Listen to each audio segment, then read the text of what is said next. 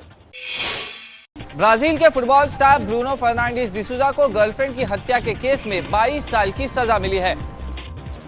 28 साल के ब्रूनो को हत्या करने के बाद प्रेमिका के शव के टुकड़े टुकड़े करके पालतू कुत्तों को खिलाने का दोषी पाया गया है। मामला 2010 का है। ब्रूनो का एक करीबी दोस्त हत्या के इस केस में पहले ही दोषी करार दिया जा चुका है। ब्रूनो की पत्नी और एक पूर्व पुलिसकर्मी समेत कुछ और लोगों पर भी इस हत्या में शामिल होने का आरोप है। इन सभी पर अगले महीने मुकदमा चलाए जाने की उम्मीद है। गोलकीपर ब्रूनो 2014 विश्व कप फुटबॉल के लिए ब्राजील की टीम के दावेदारों में शामिल था।